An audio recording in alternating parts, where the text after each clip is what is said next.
अन्न व औषध प्रशासन कार्यालयाच्या उंबरठ्यावरच घाणीचे साम्राज्य, भिंतीवर गुटख्याच्या पिचकाऱ्यांची रंगरंगोटी, स्वच्छतेचे धडे देणारेच कार्यालय अस्वच्छतेने बुडाले। नागरिकांच्या आरोग्याची जबाबदारी सांभाळणाऱ्या अन्न व औषध प्रशासन विभागाच्या कोल्हापूर कार्यालयाची अवस्था पाहिली तर दिव्याखाली अंधार या म्हणीची प्रचिती येते। कार्यालयाच्या प्रवेशद्वारापासून ते आतील परिसरापर्यंत घाणीचे साम्राज्य पसरले असून भिंती पान गुटख्याच्या पिचकाऱ्यांनी अक्षरशः विद्रूप झाले आहेत। अशा अस्वच्छ वातावरणात नागरिकांची कामे होत असल्याने विभागाच्या कारभारावरच प्रश्नचिन्ह निर्माण झाले आहे।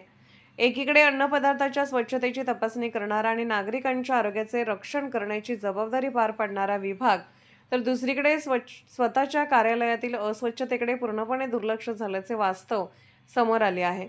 कार्यालय परिसरात साचलेली घाण, कचरा, सर्वत्र दिसणाऱ्या पिचकाऱ्यांमुळे हे शासकीय कार्यालय नसून एखादा दुर्लक्षित बेवारस परिसर असल्याची भावना नागरिक व्यक्त करत आहेत।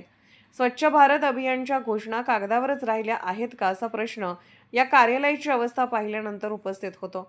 भिंतीवर थुंकणाऱ्यांवर कोणतीही कारवाई होत नसल्याने शिस्तीचा पूर्णपणे बोजवारा उडाल्याचे चित्र आहे। संबंधित अधिकाऱ्यांनी याकडे जाणीवपूर्वक दुर्लक्ष केले आहे का अशी ही चर्चा नागरिकात सुरू आहे। नागरिकांना स्वच्छता आणि सुरक्षित अन्नाचा संदेश देणाऱ्या विभागाने प्रथम स्वतःच्या कार्यालयाची अवस्था सुधारावी, परिसराची तातडीने स्वच्छता करून भिंतीची दुरुस्ती, रंगरंगोटी करावी, तसेच कार्यालय परिसरात घाण करणाऱ्यांवर कठोर दंडात्मक कारवाई करावी अशी तीव्र मागणी होत आहे। अन्यथा स्वच्छतेच्या नावाने केवळ कागदी घोडे नाचवणाऱ्या प्रशासनाचा हा आणखी एक नमुना ठरेल अशी संतप्त प्रतिक्रिया नागरिक व्यक्त करत आहेत। Bureau report SR news 24 Kolhapur.